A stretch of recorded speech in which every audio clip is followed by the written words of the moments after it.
को लेकर हम लोगों ने आज मेरे आवासीय कार्यालय में एक प्रेस मीट बुलाया है, जिसके माध्यम से कुछ चीज़ों का मैं उल्लेख करूंगा।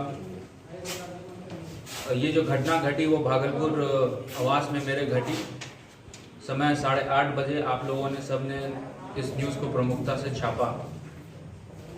जो व्यक्ति आए थे, कल ही हम लोगों ने एफआईआर किया है और एफआईआर में स्पष्ट किया है कि 2 अज्ञात युवक घर परिसर में ट्रेसपासिंग जबरन घुसने का प्रयास कर रहे थे और उसी क्रम में उन्होंने मेरे ऊपर हमला किया। एक तो शार्प ऑब्जेक्ट से हमला किया जो कि मेरे रिब केज में यहाँ पे पूरा चोट आया है, जिसका फोटो भी वायरल हुआ है। और उसके बाद भागने के क्रम में नोकीले ऑब्जेक्ट से मेरे हाथ में प्रहार किया, जिसका यहाँ पे बैंडेज लगा हुआ। उसके बाद सिटी एसपी भागलपुर मेरे आवास में पहुंचे, थाना प्रभारी पहुंचे और फिर उन्होंने चीज़ों को समझा कि किस प्रकार से घटना घटी और संभवतः क्या क्या मकसद हो सकती है। प्राइमा फेसा जो मुझे लग रहा है कि रेकी के मकसद से, निगरानी के मकसद से 2 अज्ञात युवक घर का निरीक्षण कर रहे थे और आने वाले दिन में क्योंकि कड़ी लोग चीज़ों को इकट्ठा करते हैं और फिर उसके बाद एक बड़ा घटना क्रम होता है, तो उसी दरमियान मुझे लगता है कि वो भी एक पार्ट था। रेकी के माध्यम से वो चीज़ों को समझने का प्रयास कर रहे थे, तो विधायक कहाँ बैठता है, कहाँ उठता है, कैसे बाहर जाता है, कब बाहर जाता है, किस रूट से आता है। और क्योंकि मेरा गोड्डा भागलपुर आना जाना लगा रहता है और आपको पता है कि दोनों रूट, जो गोड्डा से कोतवाली होके 0 माइल तक पहुँचता है और दूसरा जो पंजवारा का सड़क, दोनों ही मेरे लिए राजनीतिक दृष्टिकोण से सेंसिटिव रहता है। और क्योंकि मैं जनता से जुड़ा हूँ, राजनीति से जुड़ा हुआ हूँ, तो कोई भी संभावना से, कोई भी स्थिति परिस्थिति में इनकार नहीं किया जा सकता है। इसलिए मुझे ऐसा लगता है कि जो अटैक हुआ है मेरे पे, क्योंकि मैंने चीज़ों को देख लिया था और लोगों को देखा था कि वो ट्रेसपासिंग कर रहे हैं, तो उसी दरमियान जो हाथापाई हुई उसमें जो दुर्घटना घटी है। लेकिन इसका सबसे बड़ा जो मोटिव है, मुझे लगता है वो रेकी का था, निगरानी का था, जिसे मैं आपके समक्ष पहले भी कहा था, आज भी मैं इस चीज़ को रिपीट कर रहा हूँ। एफआईआर में अन्य चीज़ों का उल्लेख हुआ है, जिसमें ये कहा गया है जो अटैकर थे उसके माध्यम से कि ये अमित मंडल है, क्योंकि वो मुझे जान रहा था, मुझे ऐसा लगा। और उसके बाद मेरी राजनीतिक पृष्ठभूमि के बारे में भी उसको जानकारी थी। फिर उन्होंने अपने लोकल डायलेक्ट में कई बातों को कहा, जिसमें से एक प्रमुख बात यह है कि राजनीति करते हो सीमित रहो, राजनीति करना छोड़ देंगे, इस प्रकार के शब्दों का उन्होंने प्रयोग किया। जब मैं फिर सब सिलसिले को देखता हूँ एक एक करके, तो 2014 से अगर हम चीज़ों को एनालाइज करते हैं, 2014 में आपको पता होगा कि 5 विधायक पे अल्ट्रा सेंसिटिव उनकी सुरक्षा को लेकर प्रेस विज्ञप्ति भी लिखी गई थी और कई न्यूज़पेपर में इसको छापा भी गया था। 4 विधायक जो हैं वो उग्रवाद क्षेत्र से आते थे और एक विधायक, गोड्डा विधायक स्वर्गीय रघुनंदन मंडल जी का उसमें नाम उल्लेख था। और उस समय जो थ्रेट असेसमेंट हुआ था, उसके आधार पर ये 5 विधायकों का नाम राज्य सरकार द्वारा जो नॉर्मल सिक्योरिटी मिलता है उससे बढ़ाकर 4+1 सिक्योरिटी दिया गया था। हालांकि वो सिक्योरिटी फिर हम लोगों ने नहीं लिया था। उसके बाद आपको पता है पिताजी का देहांत हुआ, फिर 2016 आया चुनाव, और 2019 का जब हम लोग चुनाव देखते हैं तो उसमें कई जगह मेरे वाहन पे, मेरे कार्यकर्ताओं पे, भारतीय जनता पार्टी के नेताओं पे कई जगह हमला हुआ। एक तो मेरे साथ ही हुआ जो तरवारा में, जब रजपुरा के पास, जहां पर मेरे गाड़ी को क्षतिग्रस्त कर दिया गया, हम लोगों ने बकायदा उसका एफआईआर भी लिखाया। उससे पहले भी आपको याद होगा कि 2016-17 में एक थ्रेट कॉल मेरे पास आया था, जिसका टाउन थाना में हम लोगों ने एफआईआर किया था। उसके बाद कई बार मुझे धमकियां मिली, जिसका हम लोगों ने एफआईआर पुनः 2018-19 में कराया था।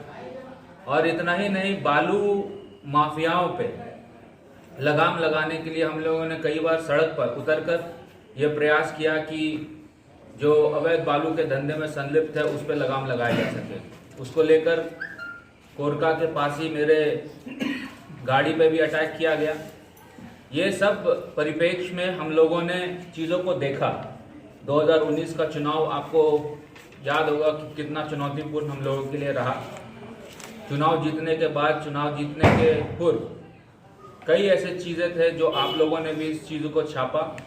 फिर एक र्यूमर भी उड़ा, एक अफवाह भी उड़ा कि जल्द उपचुनाव गोड्डा में होगा। अब इसके पीछे का कारण क्या था और इसके पीछे का लॉजिक क्या था वो तो मुझे नहीं पता है, लेकिन कई लोगों ने फिर इस बात का जिक्र चौक चौराहे पे भी करना चालू कर दिया।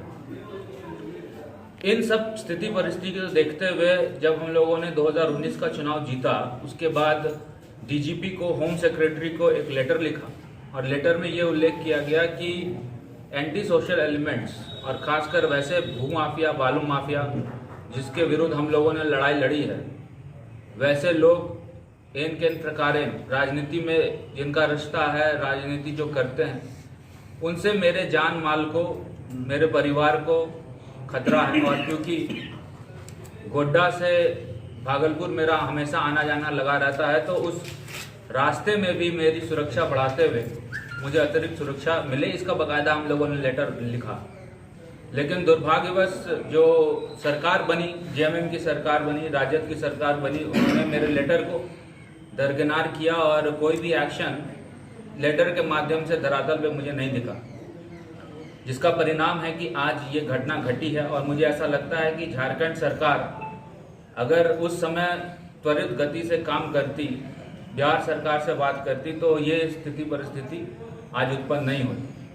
तो इस चीज़ को लेकर हम लोगों ने एक प्रेस कॉन्फ्रेंस किया है और मुझे ऐसा लगा कि मैं अपने बातों को आपके थ्रू जनता तक पहुंचाऊं कि हम लोग हमेशा सत्य के लिए, हम लोग हमेशा अन्याय के विरुद्ध, वैसे भूमाफिया, वैसे लोग, वैसे आपराधिक तत्व के लोग जो समाज में अशांति फैलाते हैं, उनके खिलाफ हम लोग लगातार लड़ाई लड़ रहे हैं, लड़ते रहेंगे। भारतीय जनता पार्टी का कार्यकर्ता होने के नाते, भारतीय जनता पार्टी का नेता होने के नाते हम लोगों का यह दायित्व बनता है कि समाज में कहीं पे भी कुछ गलत हो, उसको हम लोग प्रमुखता के साथ प्रशासन के पास रखें, सरकार के पास रखें और उसका समाधान करें।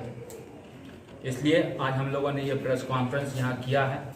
आप लोगों का, प्रिंट मीडिया का, इलेक्ट्रॉनिक मीडिया का, तमाम जनता का, तमाम शुभचिंतकों का, तमाम कार्यकर्ताओं को मैं धन्यवाद देता हूँ कि आप लोगों ने इस विषम परिस्थिति में अपनी शुभकामनाएं भेजी, फ़ोन कॉल के माध्यम से, लेटर के माध्यम, SMS के माध्यम से और प्रिंट और इलेक्ट्रॉनिक मीडिया के माध्यम से। आप लोगों को बहुत बहुत धन्यवाद, बहुत बहुत आभार। ये बताइए विधायक जी कि आपको जान माल के सुरक्षा का कोई चिंता है या सरकार से क्या डिमांड चाहते हैं? क्या देखो डिमांड क्या है? चिंता तो सबको होता है, और क्योंकि हम लोगों का मूवमेंट जो है वो कोई जिसका कोई समय नहीं है। रात में अगर कहीं कॉल आता है तो रात में हम लोगों को जाना होता है। आपको याद होगा कि 12 बजे रात को हम लोगों को परसपानी जाना पड़ गया, 3 बच्चों की वहाँ डेथ हो गई थी। तो एक नेता का जो शेड्यूल है वो फिक्स नहीं रहता है, वो हमेशा उसको कभी भी कॉल आता है तो उसको जाना होता है। उस विषम परिस्थिति में मुझे ऐसा लगता है कि कई ऐसा सेंसिटिव जगह है। अगर मैं यही मूवमेंट बसंतराय की तरफ करूं, आपको पता है कि बसंतराय ओपन एरिया है, बिहार की तरफ से खुला हुआ है, तो वहाँ पे मेरे लिए एज ए विधायक वहाँ पे जाना, वहाँ पे लोगों के बीच में पहुँचना कभी कभी इशू हो जाता है। चुनाव के दरमियान भी आपको याद होगा कि मेदनी चक में हम लोगों ने FIR कराया था, वहाँ पे भी असामाजिक तत्वों ने मुझ पर हमला करने का प्रयास किया था। तो समय नहीं हम लोगों का फिक्स है, तो इसके लिहाज से सरकार को हम लोगों ने बताया, इन्फॉर्मेशन भी दिया था कि ऐसी स्थिति परिस्थिति बन रही है, उसके आधार पे थ्रेट असेसमेंट करते हुए मेरी सुरक्षा को बढ़ाए। यही हम लोगों की मांग शुरू से रही है, लेकिन दुर्भाग्य कही कि ये सरकार जो बनी है उन्होंने AK-47 को भी वापस ले लिया। और आप उतना ही नहीं, ये देखिए कि कई ऐसे विधायक हैं जो सत्ता पक्ष के हैं, जो पूर्व हैं, उनके पास AK-47 अभी तक है। तो कहीं ना कहीं जो विपक्ष के विधायक हैं उसकी सिक्योरिटी सरकार करने की मंशा नहीं रखती है। जो सत्ता पक्ष के भूतपूर्व विधायक है उनकी सिक्योरिटी के लिए सरकार चाक चौबंद है। आप सिक्योरिटी दीजिए, उससे मुझे कोई परहेज नहीं है, लेकिन जब नियम सरकार बनाती है तो नियम सबके लिए बराबर होता है। 1-4 का फोर्स का डिमांड आप कर रहे हैं? नहीं, 1-4 का फोर्स का डिमांड हम लोगों ने पहले भी किया है और अभी हम लोगों ने कुछ लिखित तौर पर नहीं दिया है क्योंकि ये तो कल की घटना है, लेकिन फ्यूचर में जब मैं रांची जाऊंगा तो सरकार से कहूंगा कि ये फोर्स बढ़ाएं और फोर्स सिर्फ मेले नहीं बढ़ाएं, ये फोर्स आप जब जिले में भी रहते हैं तो मान लीजिए कि वहाँ पे लोगों की सुरक्षा कैसे हो उसके लिए भी जिले को अतिरिक्त फोर्स दीजिए क्योंकि यहाँ पे भी पुलिस कर्मियों का अभाव है। पूरी घटना को लेकर के पार्टी के प्रदेश नेतृत्व को अवगत कराए हैं, उनका क्या निर्देश है? देखिए, मैंने इस घटना को लेकर हम लोगों के संगठन महामंत्री धर्मपाल जी से बात की है और भारतीय जनता पार्टी के कार्यकर्ता जो वहाँ पे पहुँचे थे कल मेरे आवास में, उनके माध्यम से हम लोगों ने बिहार में जो हम लोगों का नेतृत्व है वहाँ पे भी हम लोगों ने बात किया, स्थिति को हम लोगों ने अवगत करा दिया है उनके पास और लोगों ने भी कहा है, जो हमारे वरिष्ठ नेता उन्होंने भी कंसर्न दिखाया है कि इतनी बड़ी घटना एक विधायक के साथ अगर हो जाता है मान लीजिए तो उसके लिए सरकार, चाहे वो बिहार की सरकार हो या फिर झारखंड की सरकार हो, क्या स्टेप ले रही है। तो मुझे ऐसा लगता है कि आने वाले दिन में सिर्फ एक विधायक होने के नाते मेरी सुरक्षा का ही मामला नहीं है, पूरे प्रदेश में जिस हिसाब से आपराधिक तंत्र हावी है झारखंड में, उसको लेकर भी हम लोग मुहिम छेड़ेंगे और Bharatiya Janata party as a विपक्षी दल इस मुहिम में आगे की रणनीति तैयार करें। अमित जी, आपने भी कहा कि 2019 को ही आपने पत्र लिखा था डीजीपी को सुरक्षा को लेकर। इस बीच आपने आधे दर्जन एफआईआर कराए थाने में, जो हमला है और चीजों से रिलेटेड। तो यहाँ मुख्य बात ये सामने आती कि आपकी सुरक्षा को लेकर झारखंड सरकार ने इग्नोर किया। नहीं, देखिए तो स्पष्ट ही हो रहा है। अब 19 को हम लोगों ने एफआईआर कराया, उसका भी उद्भेदन अभी तक से नहीं हो पाया है। हम लोगों ने 17 में भी एफआईआर कराया, उसका भी उद्भेदन अभी तक से नहीं हो पाया है। तो कहीं ना कहीं मान लीजिए कि एक विधायक होने के नाते जब मैं एफआईआर करा रहा हूं तो उसका उद्भेदन नहीं हो पा रहा है, तो आम जनता को कैसे न्याय मिलेगा, इंसाफ मिलेगा इस सरकार में? मुझे लगता है कि ये बहुत चिंता का विषय है। अच्छा, घटना हुई है बिहार में और बिहार में आपकी सत्ता भी है, पूरे मामले में बिहार सरकार से आपसे बात हुई है? वही सबसे बड़ी बात है कि देखिए, ऑकरेंस ऑफ जो है प्लेस था वो अभी निश्चित तौर पर ऑकरेंस ऑफ प्लेस बिहार है, भागलपुर है और वहाँ पे भी हम लोगों ने जिला प्रशासन को और वहाँ पे भी जो हम लोगों के शुभचिंतक हैं उनके माध्यम से सरकार को कहा है कि हम लोगों को सिक्योरिटी मिले। लेकिन मुद्दा ये है कि जिस हिसाब से हम लोगों ने झारखंड सरकार को चीज़ों को लेकर अवगत कराया, क्योंकि हूँ मैं विधायक झारखंड का, तो कभी भी सरकार बात करेगी वहाँ पे तो झारखंड सरकार बिहार सरकार से ही बात करेगी। तो जो भी ऑकरेंस हम लोगों ने बताया कि ये घटना मेरे साथ घटी है, उस पर सरकार गंभीर नहीं देखी और जिसका ये खामियाजा है कि आज ये अटैक हुआ। अब ये तो फ्यूचर में दिखेगा कि ये अटैक के पीछे कौन था, उसकी मंशा क्या थी, लेकिन प्राइमा फेसा जो हम लोगों को लगता है वो निगरानी के पर्पज से ही अटैक हुआ। भागलपुर पुलिस की प्रतिपक्षी का ही ये चाल है, इतना तय नहीं। देखिए, राजनीति क्षेत्र में कुछ कहना भी श्योर शॉट ठीक नहीं होगा और कुछ कहना भी आकलन के आधार पर ठीक नहीं होगा। वो पुलिस का जांच का विषय है और पुलिस जब जांच करेगी तो उसमें दूध का दूध पानी का पानी आएगा। तो जांच की स्थिति से आप संतुष्ट हैं या नहीं? तो देखिए, जो लोकल प्रशासन थे, सिटी एसपी, थाना प्रभारी, एसआई सब आए थे मेरे आवासीय परिसर में और उन्होंने चीज़ों को समझा। तो जो एक लोकल पुलिस को करना चाहिए, लोकल प्रशासन को करना चाहिए, उन्होंने किया।